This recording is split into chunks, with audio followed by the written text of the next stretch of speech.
Just read it. There we go. Call this meeting to order. Allegiance to the flag of the United States of America and to the republic for which it stands, one nation, under God, indivisible, with liberty and justice for all.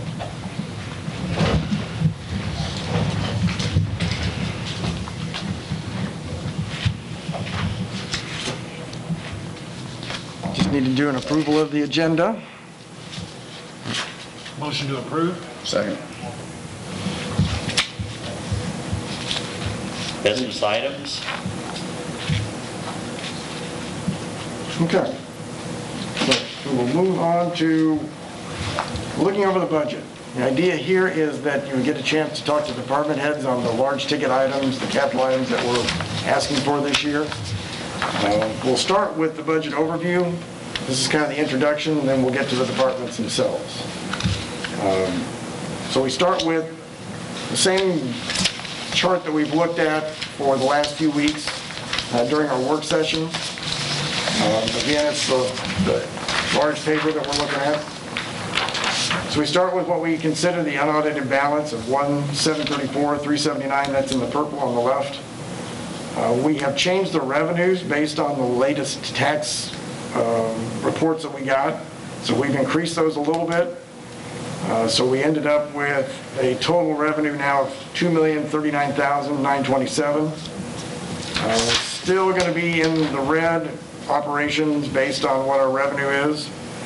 As you work your way to the right, we have the capital items, the department total, and what we consider to be the end fund balance, all the way on the right-hand side.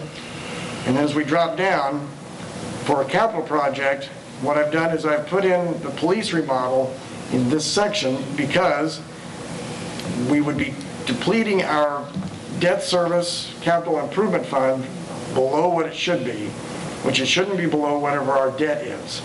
So our debt is about $207,000, and I didn't want to then put it all in there because then we would be improperly pulling money out of there. So I moved it up into general fund.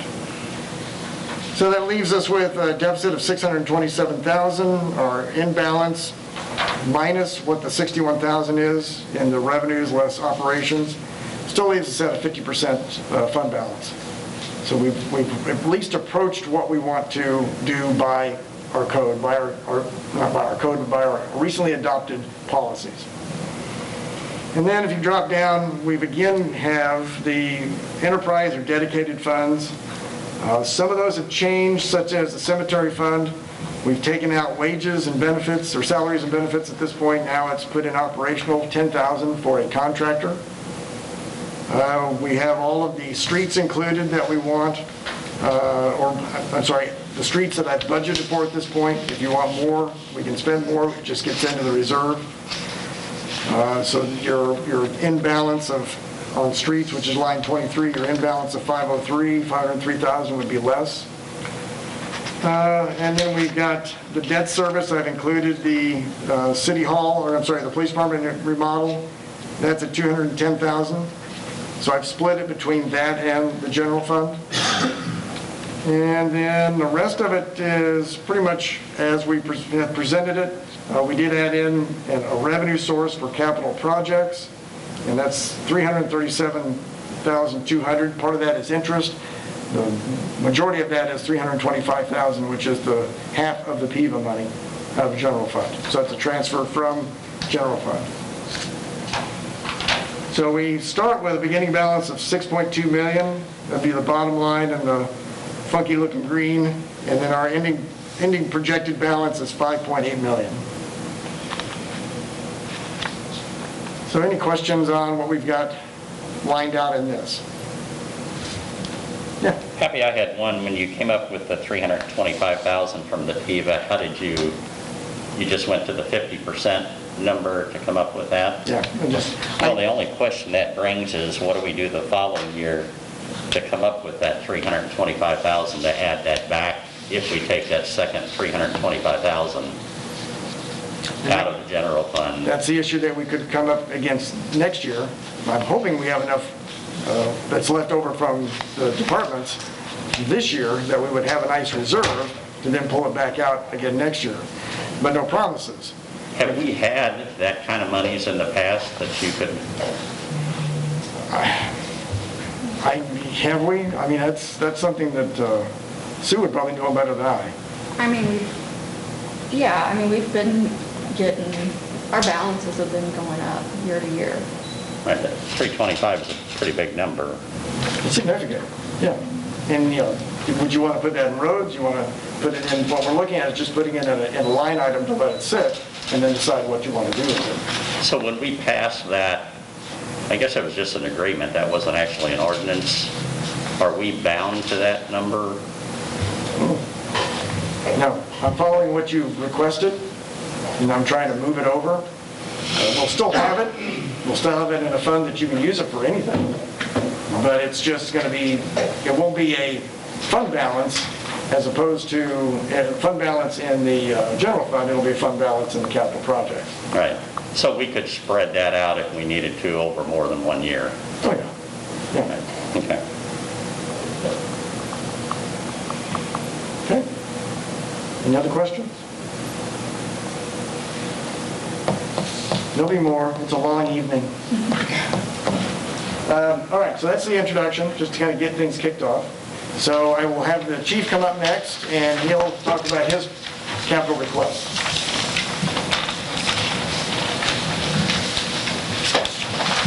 Good evening. How's everybody?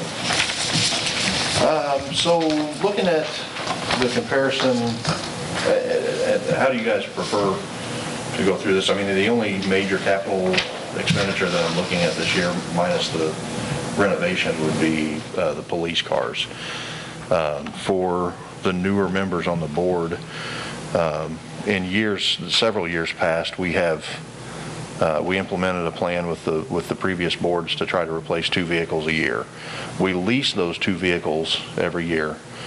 So the city can't enter into any long-term indebtedness, so this is a municipal lease situation that really at the end of the 5 years, once you've made we do 5 annual payments, then the vehicles just transfer to us. So it's not like we're returning the vehicles or we have any mileage exceptions or exemptions or anything like that. So essentially we started with purchasing or leasing 2 cars, and then the next year we leased 2 more cars, so that stacked up, and then the next year we did 2 more. So this is actually the first year we've done this long enough so that as this lease is falling off, I'm proposing that we add that lease back. So it's not going to be much of an increase on my line item for this year, because we'll have one of those leases for the 2 vehicles coming off from the 20 budget and then adding 2 more. So it'll keep my line item roughly the same. As you can see, so I guess just to dig into that a little bit more, we have 3 2015 Tauruses that we would look at not replacing all 3 this year, but those will be the next 3 to go out. With this proposal, we would try to replace 2 of those.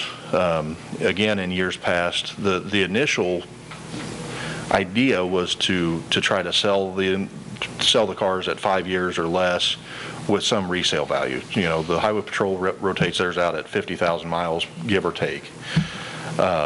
So we've tried to shoot for around that mark. The only difference is they're meeting their 50,000 in 3 years. We're at about 5-6 years for our cars.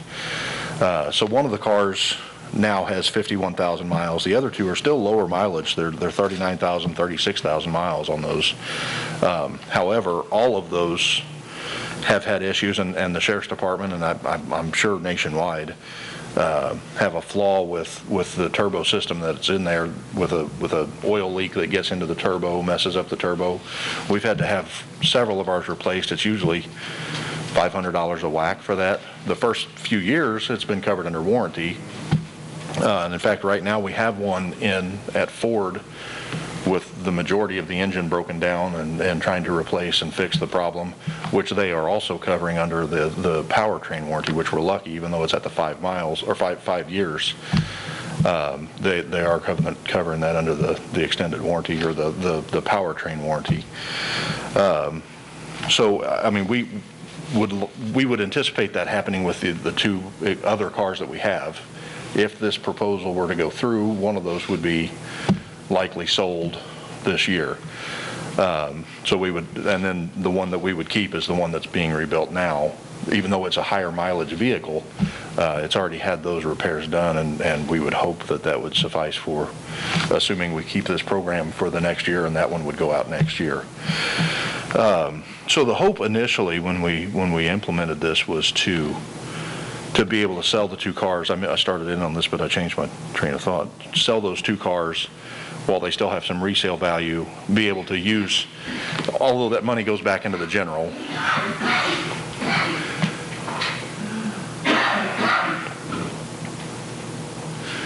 Sorry.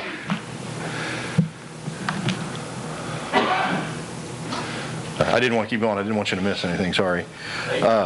So our hope was to be able to sell those, have enough resale value that would not quite cover the whole cost of one of the cars for the two-car replacement, but offset some of that expense substantially so that we could then lease one car and the remainder of the other car.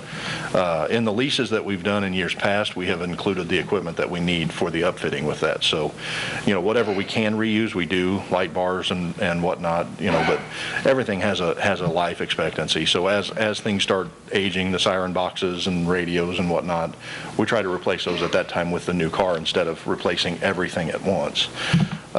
So in years past, we'll lease the two vehicles, and they cover in the cost the purchase price, which are both state bid prices, and then all of the emergency equipment that we would need for the car. And again, whatever we can reuse, we do.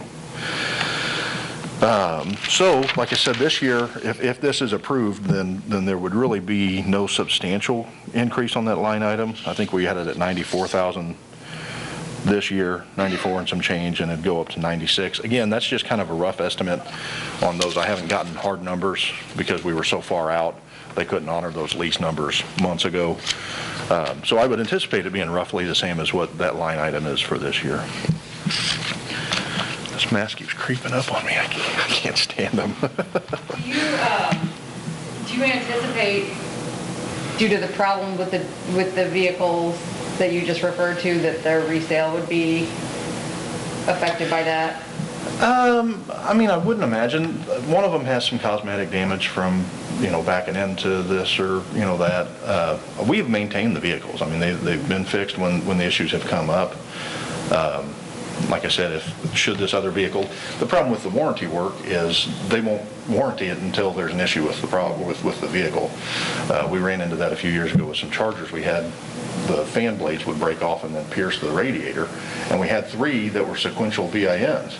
So the first one happened, the second one happened, so I went ahead and said, hey, we've got a third car that is the same lot number. It's going to happen. And they're like, well, until it does, we can't fix it. So that's kind of where we're at with this. Until that actually presents itself, they won't fix that under warranty, and after this year, that won't be covered under warranty. So assuming this goes as planned and the car doesn't lay down, I don't know that we would have any resale issue with that. Okay.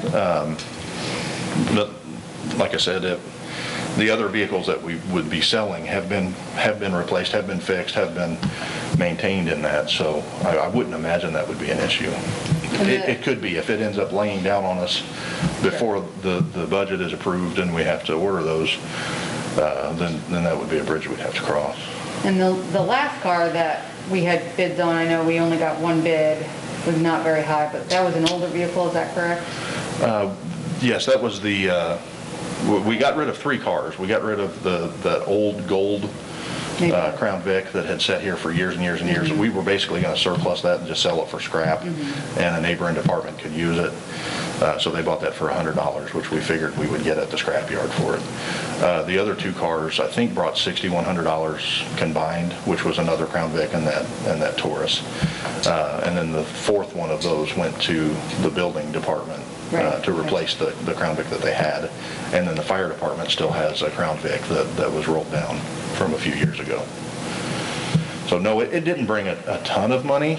But I mean, it's still $6,000 towards the purchase of a car. It's better than driving it till the wheels fall off and getting $100 for it like we did the Crown Vic.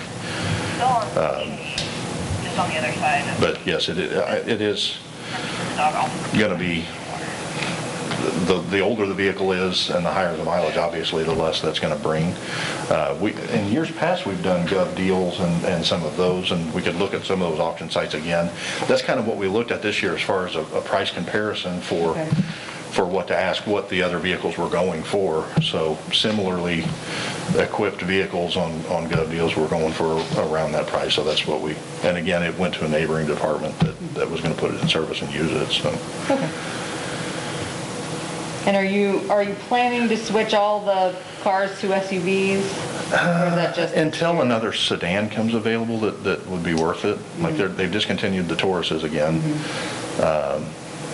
Chevy, the only car Chevy had for a while had this shifter on the column between on the transmission hump, which is where all of our equipment has to go.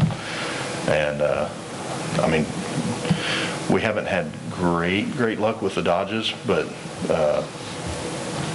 they were first year runs when we had those back in the day. We had some 2007s, which was the first year they came out with them, and those were the ones we had the problems with the fan shrouds and everything. I'm not opposed to looking at cars again, but there's not a tremendous price difference, and you get a little bit more storage and a little bit more accessibility in and out of the cars, and they're all-wheel drives for the snow, so we're not having a bunch of SUVs or low clearance vehicles.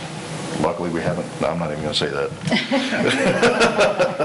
We prepare for the worst on that. So we will certainly, shop the cost on that if it's more reasonable to go with sedans. We can, but really we're limited to the Charger at this point as far as what's available. And I haven't heard whether they're going to continue that line, but we can price that if the board is more comfortable with that. The SUVs have been working well for us. Okay, that's great. Thank you. Yes, sir. I have two questions and stuff. It was one, that $96,000 line item, does that include all of the outfitting? Yes. Stuff it does? Yes. And then two, does that reflect any of the trade-in value that we get out of? No. So that's just over and No. above. So should this go forward, we could do it one of two ways. If we go ahead and sell the vehicles, there's usually a several-month turnaround on ordering the vehicles and getting new vehicles. So we could talk to the bank at that time about entering into the lease after if the board is comfortable with doing this, we could order the cars. Once they come in, sell our cars, know how much of a difference that would be, and get the lease for that amount. But really, that money goes back into the general fund. It's not like I get that money and then can put it on that car as a down payment. So I would say the cleanest way would just be to go ahead and do the lease for everything, and then put that money in to offset that. So the expenditure would, or the revenues from that would offset the expenditure the one time.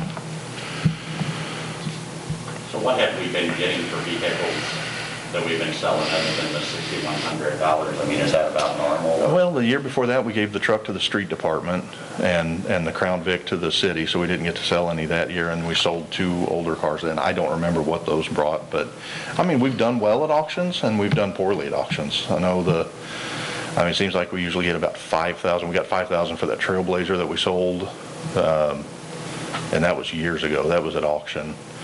I don't have any numbers in front of me as far as what they've sold for, but it's usually right around that. It's not going to blow anybody's skirt up. Numbers in there because of it's unknown. Right.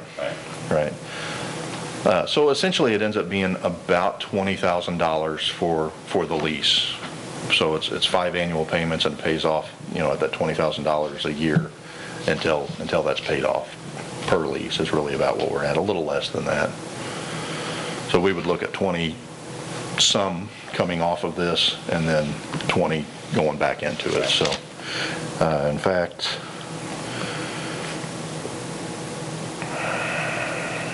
yeah, there's 17.5 is one payment, 18,188 is another one, 21.3. Our newest one was 18.9. So we had one that was 30,000, but that included the skid steer, I believe. So they pay a percentage of that out of their line item, and I pay the remainder out of mine. So the payment is a little higher, I believe, and that might even be my portion of the payment, actually. but yeah, they're usually right around $20,000 per lease per year. So how many total vehicles do we have? 10. Well, 11. We kept the Crown Vic for longer, so we have 11 officers and everybody's issued their own vehicle, so we have 11 vehicles. And that includes the pickup and... Yes. Yeah, it's total. So why are you paying on a skid steer? We don't pay on the skid steer. We leased the skid steer the same as we did our police cars, and it was kind of one of those, the more you add, the lesser, or the less interest rate you got. So we included the skid steer in with our lease, and then his portion of that for the skid steer comes out of his budget, and mine comes out of our budget. So we're not paying for a skid steer, but we are in a way, the city is, so.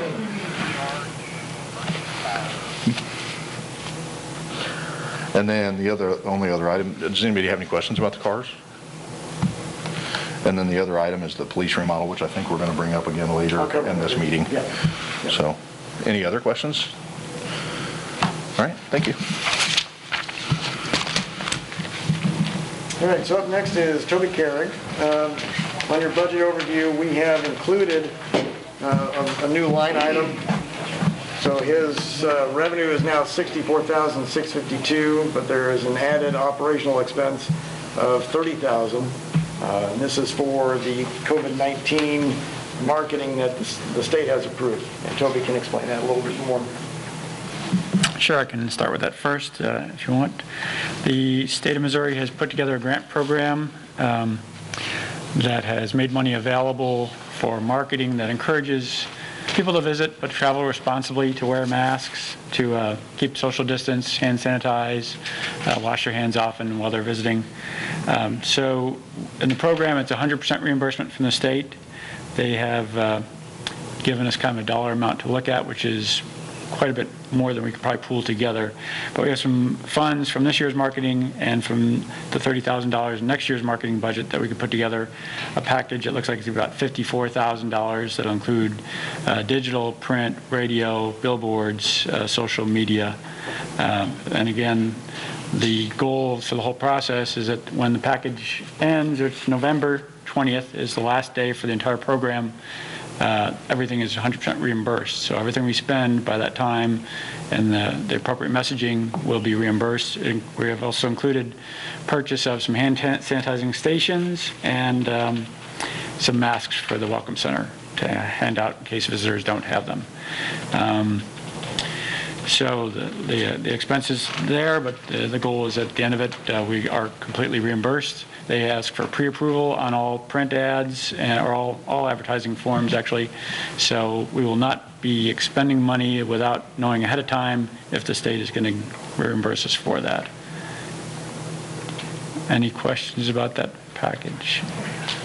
And then we also have on there a laptop. I currently am using a Hewlett-Packard with Windows 7 in it.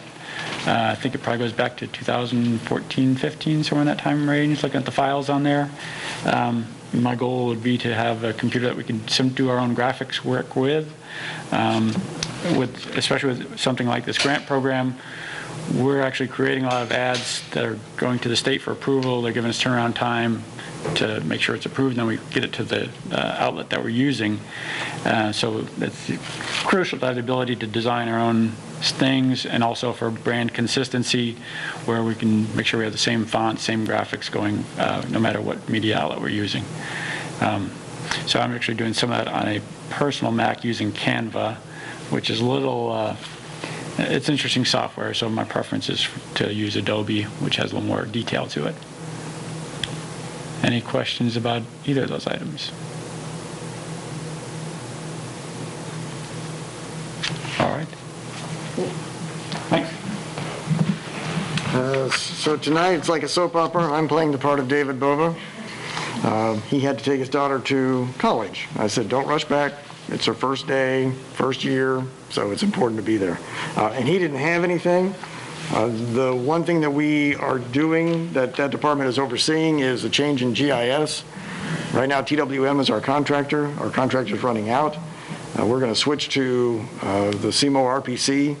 They've got a good facility and a good price for us to go back to them, which we used to be with them. So we feel it's in the best interest of the city to do that. We already have a relationship with them, so we've already started that contractual work.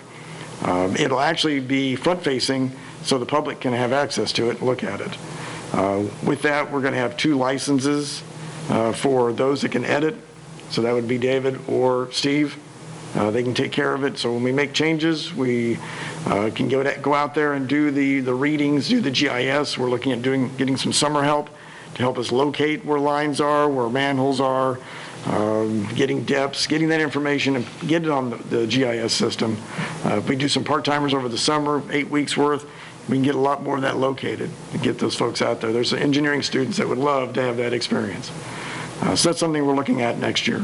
So this total cost on this is about $3,000. So it's under a capital expense, but just so you know what we're doing. And you said that would be a savings from I think it's a savings, yeah. Great, thank you. So that was all David will be working on. That's not the only thing he'll be working on, but that's the big thing this next year. So up next is Gary Rothfuss, Street and Parks.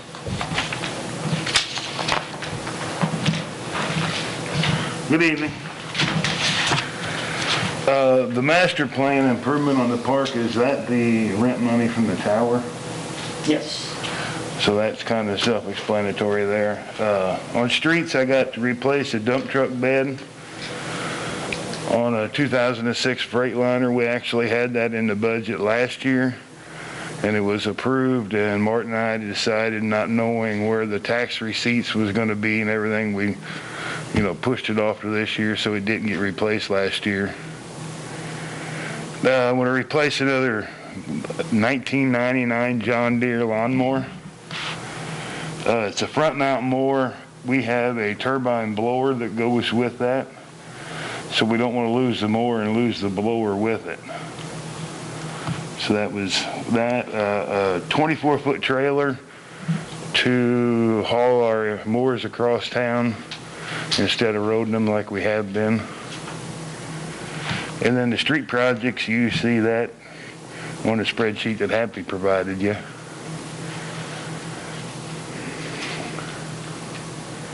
So the street projects, I've recommended more than what our budget is. So we have $150,000 that we're dedicating from the street department itself. There's $25,000 that's coming from the special road district that will cover what we're going to be doing up on Riverview. They want to see that improvement because once we stop at Riverview, they want to take it north after that. We're also going to have some money left over from the current water project. So when they finish with a new water line over on Cedar, they're going to repave that whole street. But that wasn't included in all of the projects. So you've got Biltmore and LaPorte, which also having work done and would be up for repaving. And we also had a request for some other streets to look at what the cost would be for that repaving. So we budgeted 150 plus 25, so 175,000. But with the streets that have been requested, we're up around 245,000, almost 246,000. So it depends on if you want to do all those streets, we would be getting into the reserve some more, or if you want to cut this down to what's within budget and then see what our income is like. And then what we want to be able to do, though, is go out for bid and get all of these projects done at the same time, so we're not bringing a contractor in, sending them out, bringing them in. Because with the waterline project, more than likely it's going to be done late November. We probably aren't going to get to the streets we may be able to do Cedar, but we may not be able to get to Biltmore or LaPorte, and then those side streets that are affected. But we can do all of that when springtime hits, and we can, over the winter, go out for bid. So I'm kind of leaving it up to the board on what you feel are, what are your priorities on this? What do you think is important? We may be able to do a bunch of streets next year, and then the year after that, we may have to hold off some.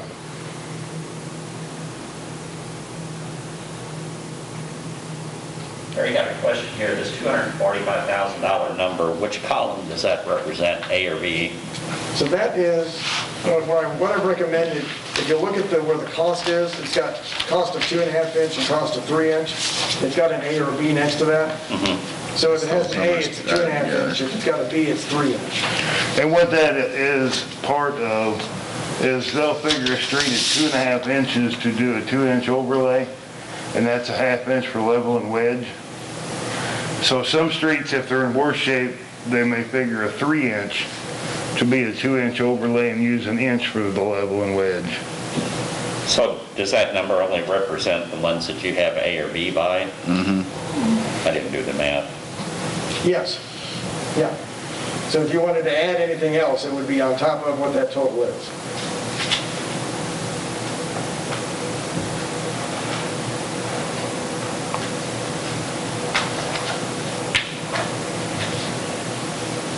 So if we go from Wiener to Riverview, we're going to have a gap from Washington to Wiener. Correct. That's not done.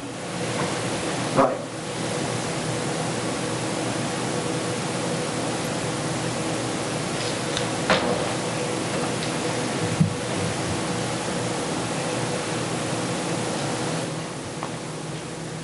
So if you want to consider that at the end of the meeting, we can keep moving along and then jump back into it. What is the gas company done down on Billboard with all Yes. their? Finally. But what about, they were still in the area here not too long ago. Was it on Roberts they were working? They did some final inspections and a pressure test or something down there on the new part Right. just recently. But everything, their excavation is all patched back and everything's done on that end. Karen, do you have any thoughts on us doing more in a year? I mean, I know, Let's do them all.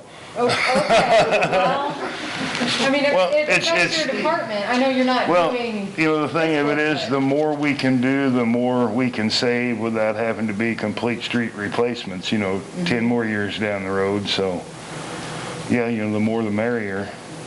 and it's easier, it's easier for snow removal. Oh, It's definitely. easier, And the more you do it one time, it's a little bit cheaper because then to break it up in 2 or 3 years, because you got all of the road time of them bringing their equipment in, each different time. And so the more you can do while they're here, the better that is. So don't we have some dedicated tax revenue that we have to use for? That's listed on that's what the 662,000 is. That's either county road tax, city Right. road tax, motor vehicle registration, taxes on new vehicles, that kind of stuff. So, but it's not that full 662,000 though. Well, so you have labor and materials and equipment that is also part of that tax. Or that, Yeah.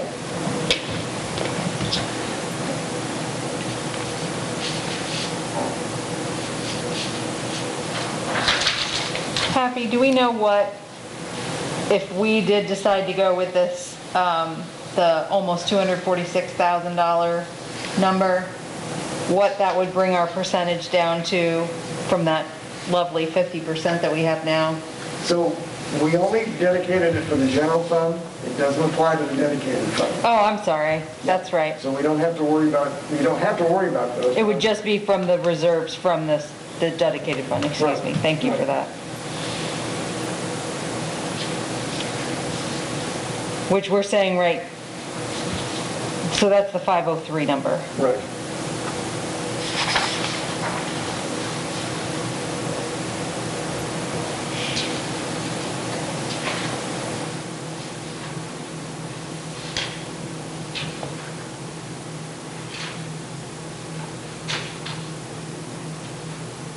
Well, I think if it saves us in the long run, we really ought to consider it.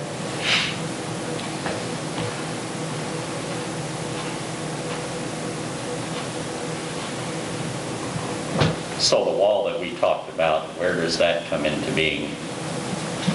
So that is listed under the capital projects at 35,000. We just got the plans in today. So it's a separate fund that we're pulling it out of.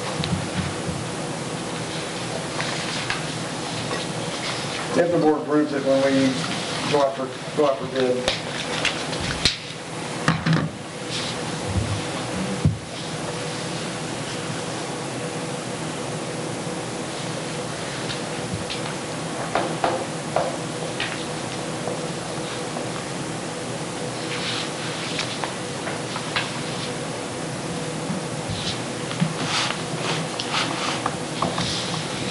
Going back to the tourism, you know, with the involvement now with the national parks and the Welcome Center,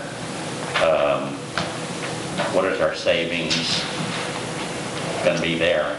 So when it happens, and figure on this being about a 2-year process, from what the Park Service has told me, we'll save between $13,000 to $20,000. It's not a super financial savings, because we still have the expenses for marketing, employees, for the equipment for them to be able to, that they need to use, but there will be some savings. So it's only $13,000 to $20,000 a year? Yeah.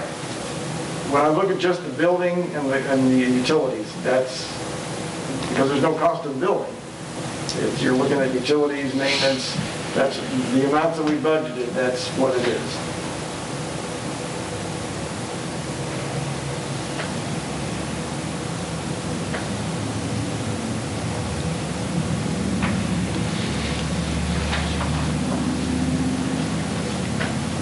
So going back to the other sheet, the new lawnmower, that's in addition to, that's not necessarily replacing, you said you wanted to keep. Right, we'll keep it, but it won't be used for mowing anymore. It'll just be dedicated for the blower. So did we ever collect from the insurance on it? Yes. And we got, I don't remember what the number It was was. 14,000, so basically we got it's like 14,280 or something. Yeah. more than,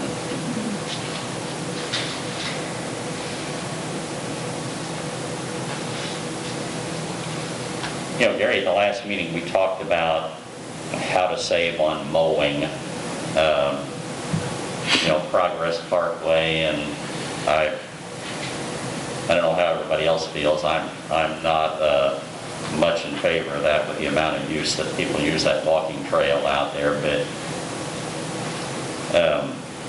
I know we talked about, you know, maybe the property owners, you know, I did drive out and by there and stuff, you know, somebody brought up the fact that maybe the farmers could crop further out. Well, that's not much of an option, because most of that roadway was cut down or filled in, and there's slopes along there. That's not with the current equipment, but I mean, could we, you know, we've had wet years the last couple of years, and mowing has been a big deal. I mean, can we look at maybe not mowing as often, or some other alternatives? You mean on Progress Parkway? Well, in general. Well, most of everything we mow is a slope, and the taller you let the grass get, the slipperier the slope gets when you cut. So it becomes a safety issue then. What about mowing it shorter? As far as What do you mow out now, 4 inches? 3.5, 3 to 3.5, depends on what. Will it save any time going down to 3 or anything? No, you're still gonna mow it, you know, you cut it the first time at 3 inches, every time after that, you're still gonna be, no matter what your height is, you're gonna be cutting it the same. Just when you let it get too tall and too thick, you know, you build up a grass that you leave behind you. You know, you start getting into slippery slopes then. If I can say something, as a professional grass cutter, the taller you get it, the harder it is to cut, and the longer it takes to cut it too. Just something to think about. We could cut it at 2 inches and kill it. All in favor? What about doing like a stage thing, you know, maybe close to the walking path, we continue to mow it that often, but stepping back from there and maybe only brush hogging it or something faster? Actually, with them zero turns, you can travel faster than you can with a brush hog. And they're both 6 foot. So, Are happy, but we're still looking into either adjusting the leases or asking other property holders to do that. Right. So, okay. So that's still ongoing. Yep. Okay. You know, with all the people we have out there and all the businesses out there now, I hate to see it change much.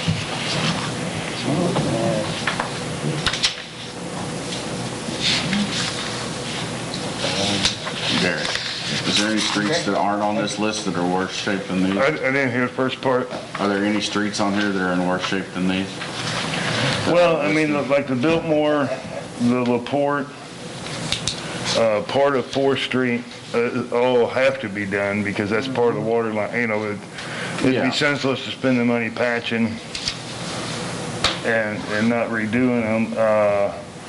And then Wiener Street from Biltmore to 4th is in terrible shape, so we're only going to be doing Biltmore and 4th, and that's only, what, like a $10,000 street. Crestview, or Hillcrest rather, we sink a lot of money in that every year patching, and it's pretty rough up there just because it was chip and sealed at one point. You know, the 4th Streets were just kind of a wanna-do. Lynn Drive, you know, it could be another year of patching, but it's in pretty rough shape. You know, Gary, I got a lot of complaints a few years ago when we did the sidewalk all the way up Little Rock. And a lot of people refer to that as the sidewalk to nowhere. It's covered in mud most of the time. It's, you know, it's really a useless thing.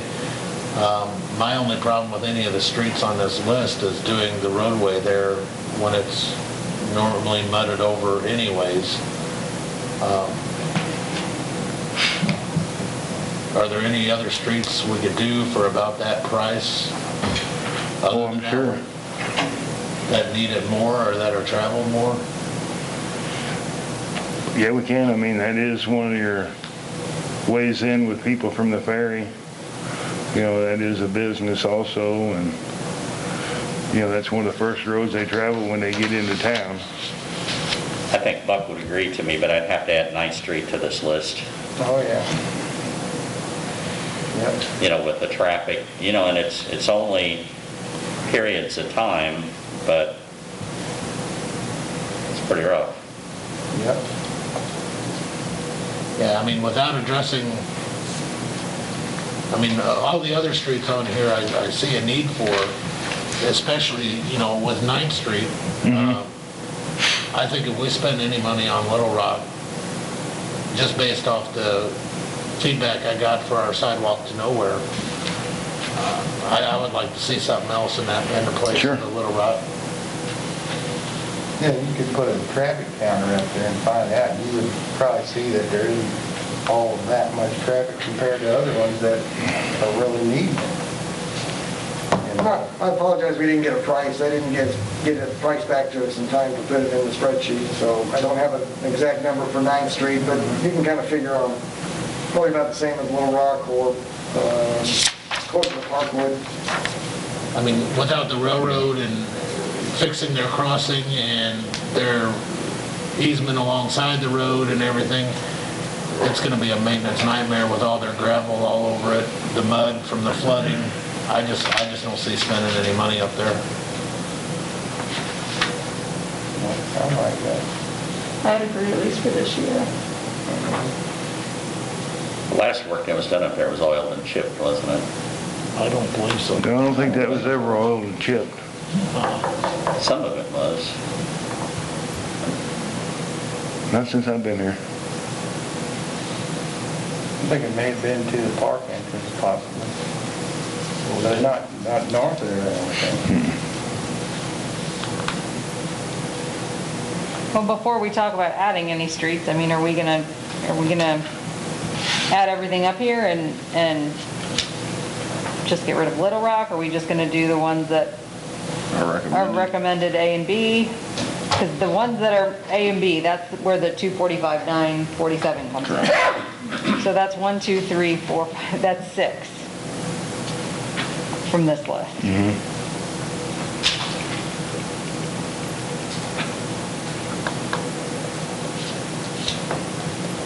And that's still already over what we had budgeted. But I think those 6 are definitely worth doing. If that means taking a little more out of our reserve, I'm fine with that, to get those 6 done. Are the A's the priorities, is that what that means? No, it's the thickness. If you look at the 2 columns, just reflects what the depth is. Got it. I explained a while ago that it's a 2-inch overlay, then they figure a 1/2 inch for level and wedge.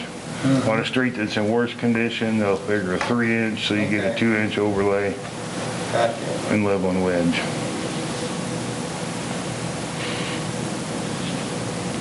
So let's say you added in 9th Street, let's figure that it's the A cost of Parkwood, another $43,000, you're at $289,295. Pay over 100,000 over budget, right? Yep. Over 175. Yep. I'd have to agree with Joe, Little Rock would not be a priority, but Take Little Rock, well, I don't have Little Rock on there, so it's not one of those. Yeah, it's not a recommended street. Yeah.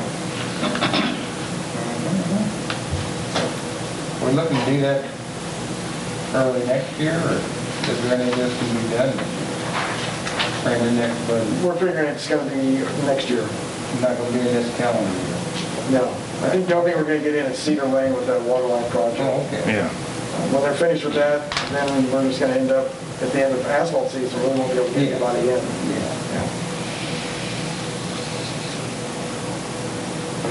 How are they doing with that project?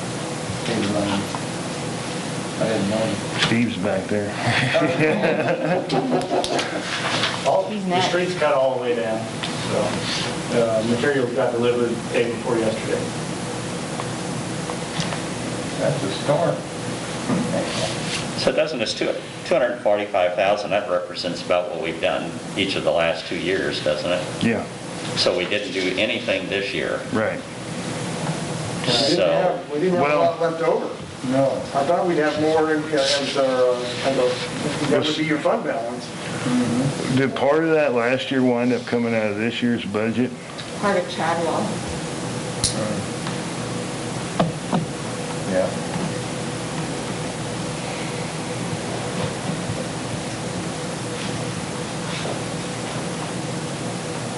So we make a decision right now, huh?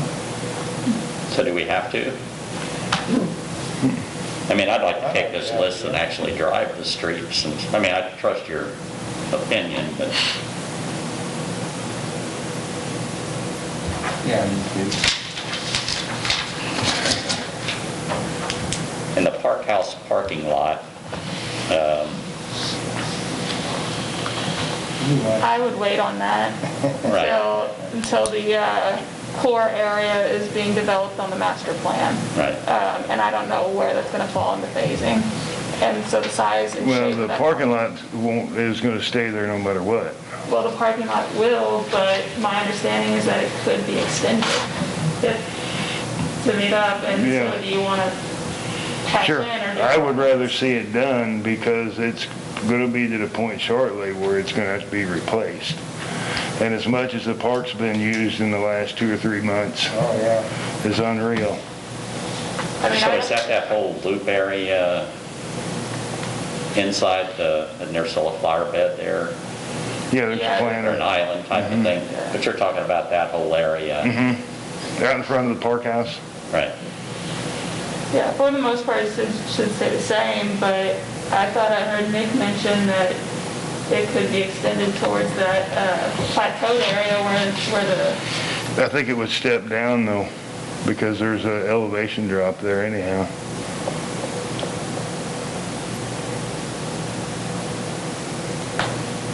You guys have a meeting Monday? yeah. maybe something to look into. To talk about, because the only reason I brought it up is I hate to do it and then have to redo something and. Well, I don't think cost there'd more be money. any It needs to be- redoing. It needs to be done, I don't disagree with that. I just don't know how the phasing is. If it's gonna be next year, then I wouldn't want to rush it. So yeah, that might be something to bring up when we talk about the master plan on Tuesday.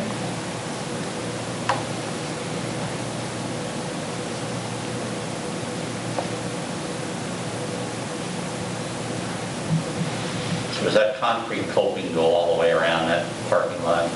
The planter, there is, and then coming in off of the east and the west side, they just kind of turn in. Yeah, actually, right in front of the park house, there's nothing. Not a coping. And that probably would be hard to put one, because that's just natural drain off of that, down through the field there. So it probably wouldn't be a big deal to extend that lot if that came down to. But there's a coping around between the grass area and the parking lot also. Just, it follows Matthews Drive down and turns in maybe 15 feet. And then, because the road, on the west side, the road goes down to the parks, behind the building to the shop. And it don't go over as far as that. And on the other end, it only wrapped around because there used to be a set of steps going down to the pool there.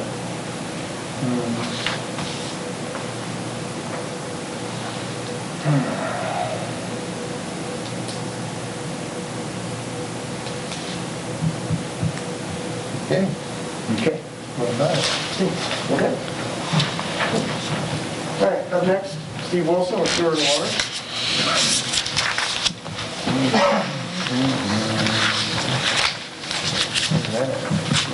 Evening, everyone. Good evening to you. Items are listed on here. For the upcoming year, roughly $350,000 allotted for the water line replacement program that we've entered into with the 5-year plan. We have a list of streets. It's looking like on this plan it would end up being like, well, it's going to be LaPorte, Cedar, North 4th, and Biltmore. So the computer upgrades, again, we have computers that are dated back to 2012. Those computers are dated. They're no longer allowing updates. We can't put any virus protection on them. It won't even accept words anymore. So, That's priority, isn't it? I would think. well, you can do simple functions on it still, but you can't create a document or anything. So those will need to be replaced. The $40,085 for water tank maintenance, that's our contract with Suez, formerly Utility Services. They're the ones that paint the water towers, clean them, inspect them, give us the reports for DNR. The 1-ton service truck, that is to replace a 2006 Chevy 3/4 ton. This is a vehicle we bought, 5-6 years ago. It's proved to be pretty much a maintenance nightmare. Cost of maintenance is outrunning the truck pretty quick. And the well cleaning, $30,000 for well cleaning. That's the cleaning of 2 wells down in the well field. I save about $7,000 to $8,000 a year by doing 2 at a time on mobilization and equipment, opposed to doing 1 at a time. That's priority, isn't it? Yeah, we try to clean those every 2 years. We alternate. Utility software upgrade, that'd be meter reading and billing. Sewer main improvements, $120,000. This here says camera trailer. It's actually not a trailer unit. It'd be a box shelf unit. This camera would give us the ability to have a pan tilt head. Right now we just have a camera kind of gives you a video like a GoPro straight ahead.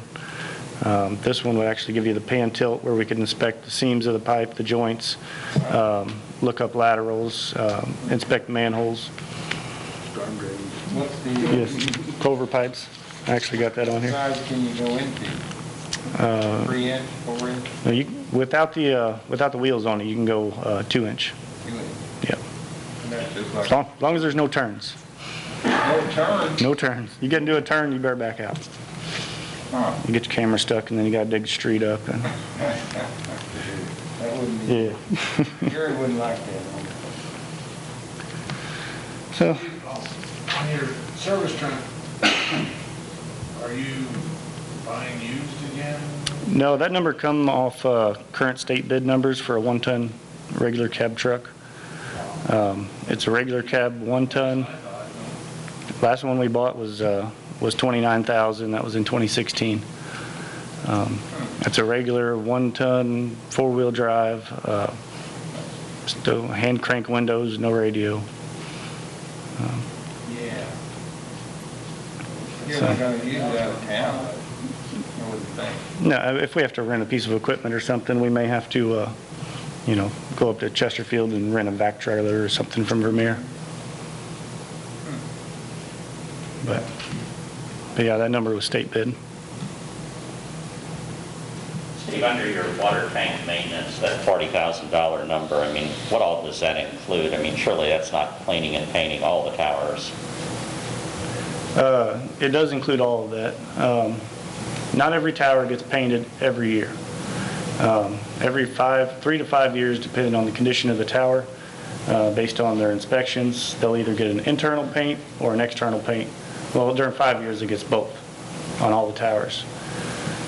Any repairs that need made to it, we had a wood core door on the water tower on M Road, and the screw holes rotted out at the hinges, and they came and fixed the front door on it. The garage door opener messed up. They came and fixed the garage door. Any cracks in the grouts or anything, they fix everything. So what's the status of the water tower off of Market Street and 61? Is that still not being utilized, or? No, there's no need for that tower. I've talked with Happy a little bit about trying to figure a way to get rid of it. So, that tower's not even connected to the water system anymore.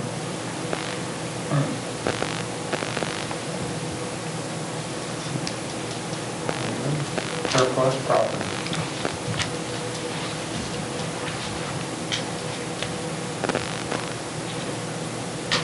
Any questions? No?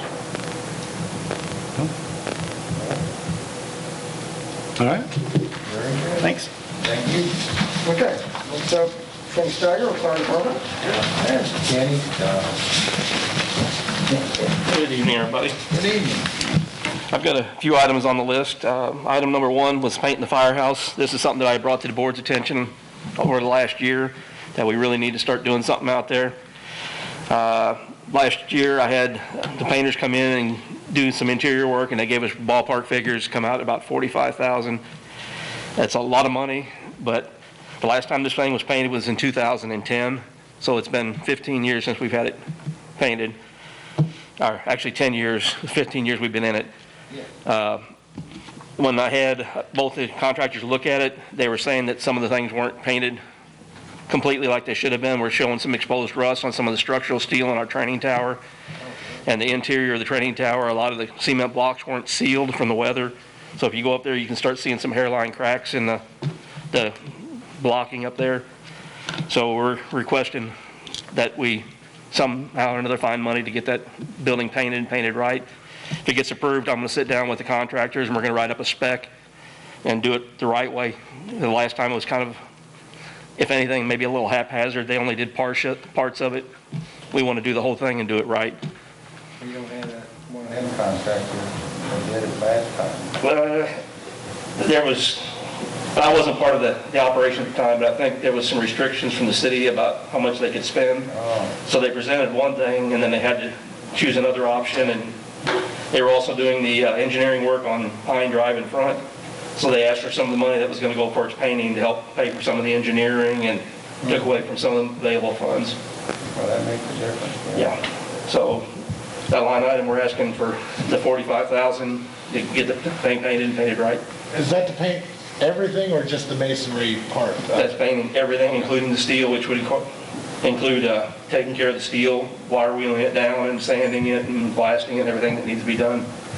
Well, I mean, like the center garage portion, that's basically a metal building we're there. Right. So you'll be doing all that too? The metal building, the metal part is actually holding paint real well. It's just the masonry part of that building. Right, okay. Yeah, it's all patchy. It doesn't look good at all. Any other questions on that line item? Yeah, the next thing that I had on my list was item number 2 is turnout gear. And this isn't really a new item, it's just been changed from locations. We have a continuation of our program. Every year we try to replace 4 sets of gear. That way the new people get appropriate sized gear. Some of our older stuff gets cycled out. The NFPA are the people that set the standards for what you should do for the fire departments, and they say that gear should not be used anything after 15 years. And I'm about ready to send you a surplus notice about some old gear. We found 20 sets. Some of it dates back to the 80s. But once this thing gets to like the 15-year mark, it really shouldn't be used. If we allow somebody to use it and they get hurt, we could be potentially held liable. So we're asking for $10,000. We figure that's where it's going to be. I think this year's bid was $9,100, so about $10,000 to replace 4 sets a year. We just keep that program ongoing. Questions on that one? Have you gotten grants for that in years past? We've maybe issued out a pair for demo or for memorabilia type stuff, but we haven't actually gotten rid of any that I'm aware of. No, I'm sorry, have you received grants to pay for turnout gear? No grants Okay. for turnout gear. Okay, thank you. Anything else? The next item I had on my list comes out of Rural Fire Fund. We're requesting to buy a 1-ton brush truck, replace our current pickup truck that is set up as a brush truck. Under the need, the truck that we have right now is a 1995 4-wheel drive 1-ton. It's a basic work truck, which works good for a brush truck. We really don't need the power windows and power locks and all that stuff. When the truck was bought, there wasn't a good reliable diesel motor available. They were starting out with the 6.2s and they just weren't a reliable diesel engine. So the chief at the time thought he would just go with a gas engine, so they were approving. But we're finding out that that gas engine is more or less underpowered for the thing. That truck carries 300 gallons of water, so that's 2,400 pounds of weight in just water alone on that truck. And then the other issue that we have with it is it's a stick shift. Back when we bought it 25 years ago, everybody knew how to drive a stick. And now we're finding more and more of the recruits and the other people that we get around can't drive sticks anymore. So we've been averaging, if I had to guess off the top of my head, by every 3rd year, having to go in and do clutch work on the thing because everybody drives them differently. So even though that truck only has 7,400 miles on it, we think it's time that we replace it with something on automatic. And we're requesting a 1-ton pickup truck, just a pickup truck style, no flatbed. And the benefit of that is it's in a pickup truck now. We're wanting to get a pickup truck. All that equipment can just be switched over, bolted down, and go again. And like most things we do at the firehouse, we think we can handle almost all the work ourselves and don't have to pay for mechanic work or anything like that. The number that we came up with was basically off a state bid also for a 1-ton. I think we looked at a 1-ton Dodge diesel automatic and figured a few extra bucks for an upgraded lighting package because the stuff that's on there's 25 years old and old flashy lights. But we think it would be a good benefit to us and to the city.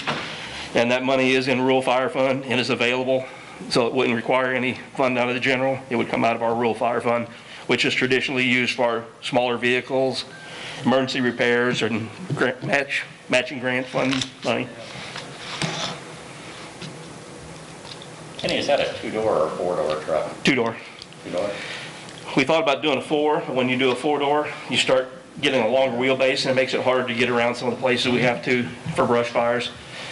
And in most cases, especially as volunteers, we're lucky to have 2 guys in a truck, so we send a guy out that can drive and one that operates the hose. So 2-door is plenty for us at this point. That's an 8-foot bed, 2-door truck. Pardon me? That's an 8-foot bed. Yeah, 8-foot bed. Single wheel. Yeah, we'll stay with the single wheel. The trend and the thought behind buying the single wheel back whenever the previous chief bought this was having two wheels tracking in line. They dig down better instead of being up on the surface and tend to spin a little bit more. I don't know if there's any truth to that, but also a dually costs a little bit more money too, so a single wheel will suit us again. Yep. Any other questions on that one? What color? Hopefully red. There you go. The fourth item I had on here is the fire hose grant. Basically what this is, if you remember back in October-ish of last year, I asked permission to go for a grant, and they are starting to award those now. I haven't heard one way or the other, but that grant would replace all the fire hose in our department from start to finish. Most of our hose is 20 years old or older.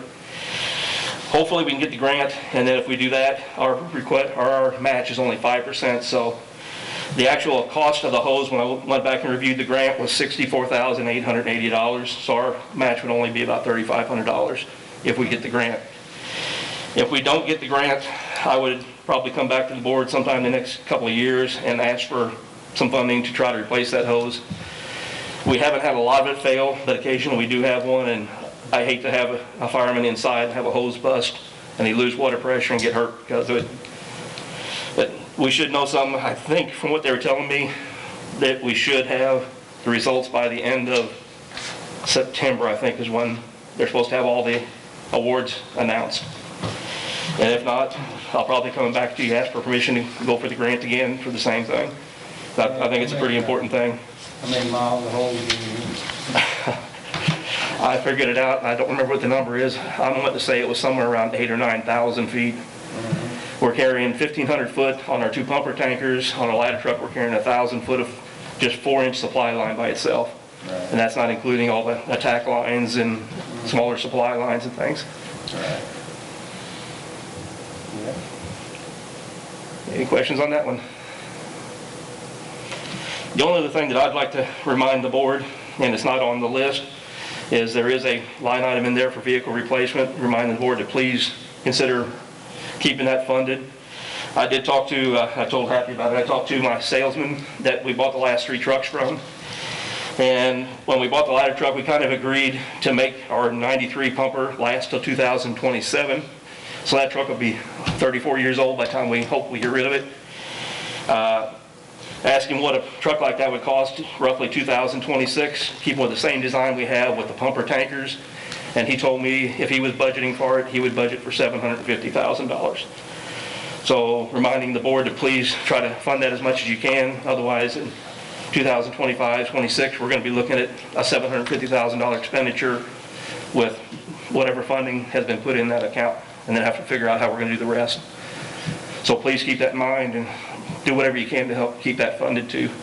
That's going to come down to a few years from now, we're going to have to be looking at a truck again. Well, got a new one sitting out, I mean a different one sitting out back right now. I bought back one of our old trucks that we sold years ago, and I'm slowly rebuilding it. We're going to make a parade truck out of it. It's my personal truck, but we'll be able to use it for PR and things like that. So our old number 468 Towers is sitting out back right now. It's a 68? 68 Chevy Towers. That was the first truck I ever drove as a fireman, so it was neat to buy it back. I drove the old International. Where'd you find it at? When we sold it to Sedgwickville Fire Department, and it was down there for about 20 years. It went when we bought 1993 for it went out, and they held on to it. And then when they got rid of it, their chief decided, because it was the first fire truck he ever bought, he wanted to keep it, so he kept it for a while, and he wasn't able to do anything with it. So they offered it to me, and I snatched it up because I'm real fond of the old thing. Yeah, and there's a couple of firemen envious of you, right? Yeah. I heard that. Any questions on anything I had here? You know, Kenny, just, and I don't mean to sound like a broken record and stuff, but this is one of the reasons I've been kind of reminding the administration here of our need to hang on to our PIVA money as much as we can. I mean, how to fund a new fire truck right now, you know, I just keep that in mind and keep harping on the fact that we need to get that out of the general fund and into, same place we paid for the last fire truck and stuff. Yeah. So, just wanted to explain my position a little bit more while you were there. And we do, as speaking for the rest of the guys out there, we do appreciate the support we get from the council. Everything's really going good. We appreciate all you guys' support on everything we do. And just a little side note, we did sign up 2 people last night, and I have another one coming in next Wednesday night, so we are raising our personnel by 3, and we'll see how things go. We supposedly have 4 more applications out that have not returned yet, so we're keeping our fingers crossed. And we officially signed up our first lady firefighter last night, and we have 1 more female coming in next week, so we're excited about that too. And hopefully that'll show other people that it's not just a male thing. We can take anybody that can do the job. You got to train them. Yeah, we got to train them. That's where the firefighter 1 and 2 thing comes in. Yeah. And we did have one of our guys that we sent to Cape just recently complete his, he's got to take a hazmat class yet to get his final certification, but he completed his full semester and got his firefighter 1 and 2 covered. Great, great. They're using our vehicle to run down? Yeah. That works out well. Yes, it does. Any other questions? Thank you. Have you, Ken? Okay, so the final grouping, this should only take another hour, hour and a half, don't worry about it. Oh, yeah. Yeah. There, where you start? So I'll start from the top of the handout from the proposed large capital item list. No, the spreadsheets, this one. Yeah, okay. So again, with the PIVA building sale, we're transferring that to capital projects. We don't have anything for judicial. For administration, we've talked about this off and on. This is the funding for, either new website, new webmail, something to do with IT. We've got 2 items, which is the website and the computers. It depends the type of company that we go with.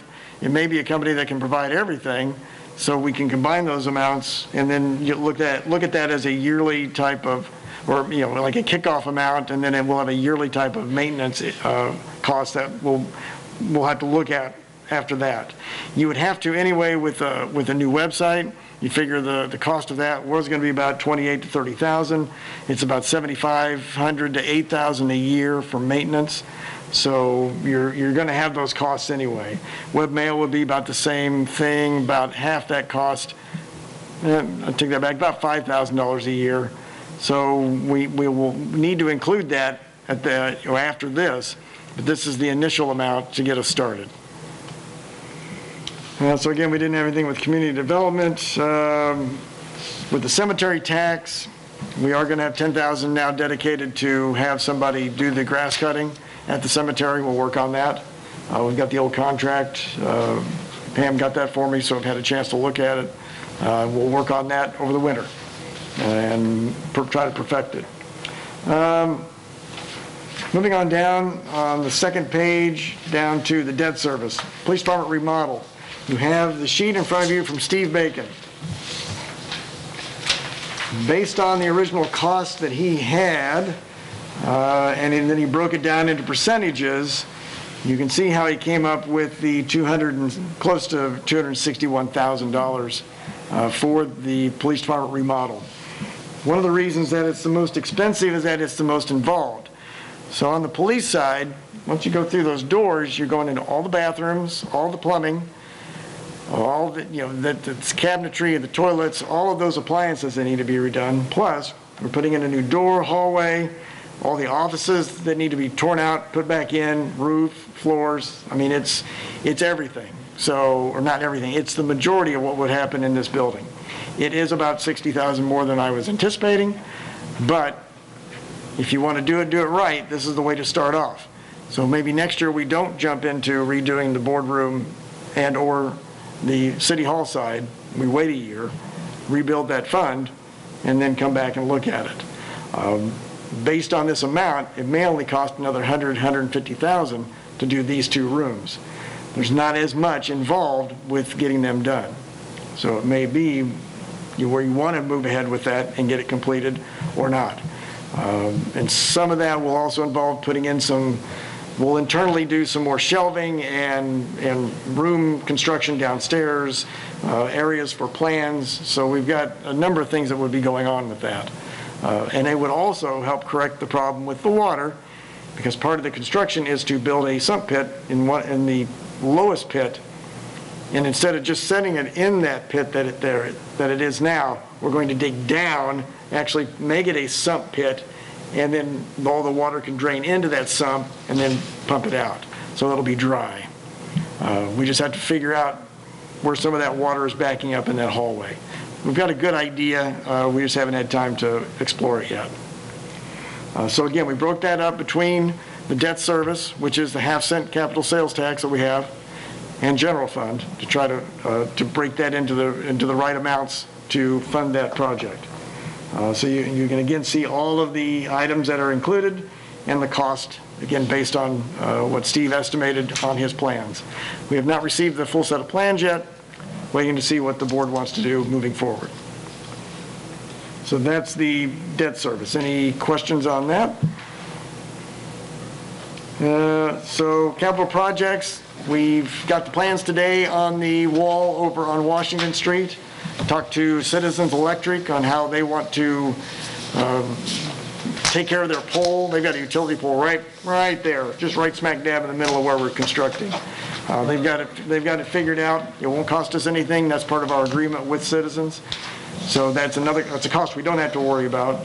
The neighbors are going to remove all of the plants, so that gets that stuff out of the way. It's going to be the wall and the existing fence that go away, and then a new wall that goes in. So I haven't had a chance to fully look at the plans. We are including a little bit more curbing that's going to come down the street, so we can try to keep water from going back towards Eileen Roth's house. We figure once we fix the street, which there's 3 different patch areas that we're looking at fixing, there's going to be more water running down, and we don't want to cause a problem going to her house. So we're looking at also extending that curb, and I'll talk to her about what our plans are on that, because one of the areas kind of blocks the entrance to her sidewalk that goes up to her side door. So we'll come up with some plans on that. So that will be going out for bid probably in the next couple of months. Bring it back to you, so that puts it in the next budget year. That's why we've included it with the budget. So okay, that's kind of an overview of everything that we're looking at. Again, these are the large ticket items. Again, the bottom lines you see in front of you on the budget overview, on our big picture. I'm not as pleased with this budget as I would like, but I've also printed this sheet about 4 times today based on, oh yeah, I forgot. Oh yeah, we forgot. Oh yeah, oh yeah. So this is pretty much perfected as far as I could get. And Sue and I have been working on it pretty extensively to come up with proper numbers and numbers we think that reflect what you want to do, what you've discussed that you want to try to get done. But it's not in the green zone that I would love to have everything. We just, we're a small town and we don't generate a whole lot of money. But there's a lot of responsibilities that we have out there that we're trying to take care of. And any savings that you see at the end of the year when the audit comes in, it's those folks that do it. So I think they're the ones that are going to watch over all of this and make sure that we don't overspend, that we do it properly. You've got the folks also that are in the office that are also doing the same thing, making sure that we do things properly within budget. We do things wisely, and it's a lot of concentration that has to go on to do that. So do you have any more questions? Any extra questions? Yeah. Yeah, back to our wall project and stuff. I know there was some discussion about that existing fences on top of there and a handrail. How was that dealt for in the plans? Talking to Terry today, what we've included is a black vinyl chain link fence. The neighbor has talked about maybe wanting to do something better than that. So that would cost them to do the improvement, but yes, it included a guardrail fence that we would put there. We figure it runs almost the full length from the back to where her deck is up near the front of the house. So there is something included. I'd like to make a comment about the budget in general and stuff. You know, I guess this is my fourth budget I've been a part of. This is a lot more information. Anybody who's been part of budgets before can probably appreciate. You know, and the timing, you know, is the next thing, you know, more budget talks further ahead. I think we've brought that subject up a number of times, but, you know, in the past it was just do what we did last year and do the same thing and stuff, but this just gives us a lot more information to look through, a lot more insight into what to expect, but you know, it still all comes down to income. I have to say, you know, I know our income has been okay so far, and I hate to paint a picture of doom and gloom, but I don't think we've seen the whole extent. You know, in talking to some of the other business people around town, some people have seen an increase. You know, and that's been due to part people coming down, and the one in particular, one of the grocery stores, back when the whole food thing was going along, had a fellow walk in from the city and spend $900 in that particular day. They broke an all-time record for sales. And of course, price increases have affected our taxes, our income off of taxes and stuff. So, you know, looking at this budget and stuff, I'm still not sure we're being cautious enough to see what the end result will be. You know, there's just a lot of factors and stuff that could affect it, you know, one being an election year. I'm just not confident enough that even though all of these projects, of street projects and stuff, I mean, I really hate it we didn't get to do any this year when we had kind of got started over the last couple of years and had a lot of positive impact from the people out there paying the bills, the taxpayers, that they were finally seeing results and stuff. You know, some of the things, you know, different things that need to be done, water lines and stuff, we all know that you have to do those things, but you know, to the everyday taxpayer out there, when they see a street being paved, you know, that means as much to them or more. And it never seems like anything ever goes down in cost, it always goes up. But as much as I hate to say it, I mean, I still think it's early in this whole COVID-19 thing to extend our expenses. You know, we talked about maintaining our reserves, how we're going to go into the next year and recover, you know, more of the PIVA money and stuff. I don't know. I'd just like to hear everybody else's feelings on how they think, what to expect.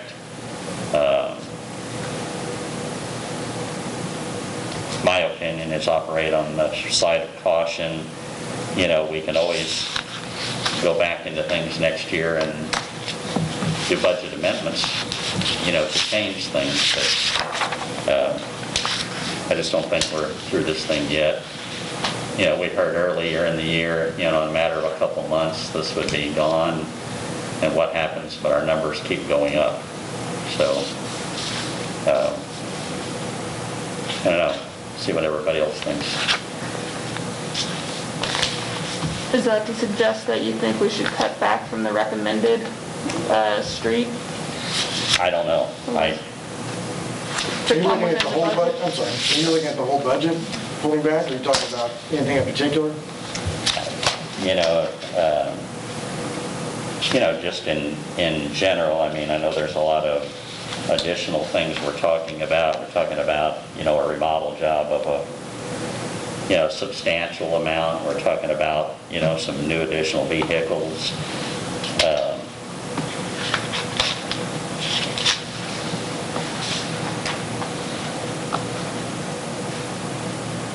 That's my take. Joe? I think, proceed with caution just like we have been, but, I mean, we still have to get a picture.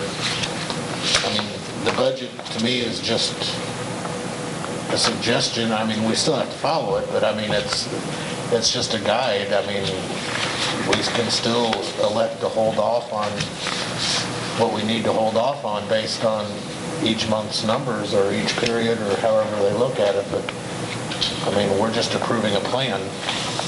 Right. And they all gotta come to us. Right. I mean, so I don't have, I mean, I'm not tickled to death with all the numbers, but, it could have been a lot worse, and we were looking at a lot worse just a few months ago, so. Yeah, because we're looking at losing $400,000 Where? in our overall balance. But we also have got our surplus where we want it, Right. Yeah. which I think is, considering, that's a big step.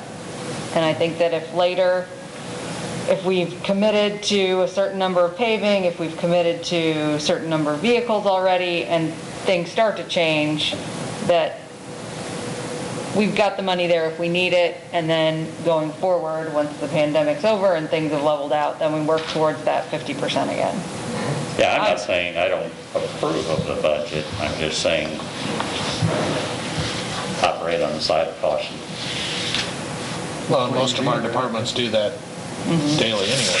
Yeah. I mean, Happy, have you talked to any other cities? I mean, what's some of the surrounding cities, how are they approaching? I know not all of them is at budget time and stuff. Yeah, the only other one going through budget now is Festus, and they're seeing about the same things that we are, and they're surprised by what their sales tax figures are showing and what their income is and how many people are involved. So they're playing the same ideas that we are with making sure that we're cautious, but there's no reason to clamp down at this point. We're seeing enough revenue. Why not use it to fix what we need to fix? We have things to take care of. Yeah. Now, there are cities like LaGrange, Missouri, and Kimmswick. They've been hurt badly by this. They don't have their festivals. They don't have their income from their businesses. They are suffering through this. We're just lucky enough that we're not. We've seen decent sales tax numbers and decent use tax numbers, and even real estate looks good this year. So I think we're budgeting for what we want to spend. If we see things deteriorate, then that comes back to the board. We're going to do what Martin did before. We got a problem. There's a pandemic. We don't know what's going to happen. We need to hold back on things, and this board is right on with that. And I see the same thing happening again. If that would occur again, we do the same things. Yeah. So you still have enough in there for operations. We can still run the city. But your residents do expect certain utilities to work. They expect to be able to come in and get a building permit. They expect police department to continue operating. Those are the things that we definitely will be able to do. Yeah, I'm just thinking in terms of, unemployment looks like it's going to go back up again. And talking to some of the other business owners, they've seen some increases, basically people shopping at home now, afraid to go to the big cities and some of the, bigger stores and stuff, and they're just wondering when that trend might change back, reversing some of our tax numbers and stuff, but, so. I think if there's a vaccine, you'll see that. It's the same as, going back to see ball games, football games, baseball games, whatever. Nobody wants to get together yet until they feel safe. And the vaccine is probably the first step in that recovery.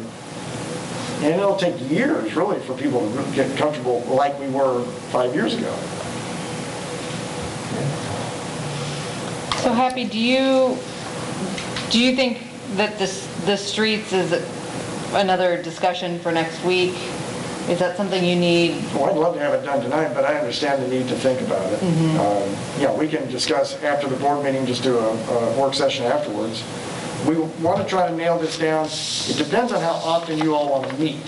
So we want to bring the first reading at the first meeting in September, and then you've got 2 weeks until the second reading. I don't think this board wants to read it twice in the same night. If you do, we've got more, we've got those Thursdays in between. Excuse me, Thursdays in between. If planning and zoning doesn't have a meeting, then you've got that September Thursday we can meet. And then we meet that the next one, so September 13th. 17th. Is a work session? No, I was thinking, if planning and zoning doesn't have the first Thursday. Third, yeah. Yeah. Happy. If you guys need a meeting room, you can always use the firehouse training room too for a meeting. Oh, that's right, yeah. Okay. But planning and zoning only lasts 5-10 minutes. I mean. Yeah, we can just do that. You say that now. So yeah, if you wanted to sit down again and talk for a few hours. Honestly, I'd be happier doing a smaller one after the next board meeting. I mean, whatever everybody wants to do. But I think that this, if we all have a week to go drive these streets, chat with Gary some more, whatever we need to do, I think I feel like we could talk about in a week after the regular meeting and not have to call a special meeting. So Gary, is this your list or is this Happy's list or both? Both, okay. I pretty much decided depths and all that. But Gary's given me the list of the streets that he has driven and said these are the worst ones. We're going to do it again this winter, go through them all, grade them, and see where we are with all the streets. Again, grade them and determine which are the ones that need tender loving care. But I wanted to bring a list to the board with recommendations of different depths and that, and take the responsibility for choosing those. I just want to touch on something Bob said a minute ago. I realize that the police department remodel is a big number. But especially after serving on that committee with Jeff and Alderman Rainey, we got to do something. I realize that things are questionable. You never know what things are going to be like in 6 months, but it needs to get done, and we got to quit putting it off. Yeah, but all you need to do is crawl up in the attic, and it's more than just the police department. It's mechanicals. But we got to get started. I don't think we can put that off anymore. That's just my 2 cents. Well, we got the police chief report every month, and that's one of his things. Dangerous situation back there. So you're right, it needs to be done. So what I'll do is I'll bring this list back for a work session at the next meeting. We'll begin with all of the large capital items, and we'll give you the street list again. If you have any questions, any feedback, me or Gary, either one. Or if you want to call Steve, you can call and ask him. I don't care. Any questions you got on any of this stuff, let us know. Be happy to answer it. I appreciate everybody taking the time tonight to listen and give us some good feedback. All right. Well, we talked about you the whole time. Well, that should have took a lot. But it was good. It was good stuff. Yeah.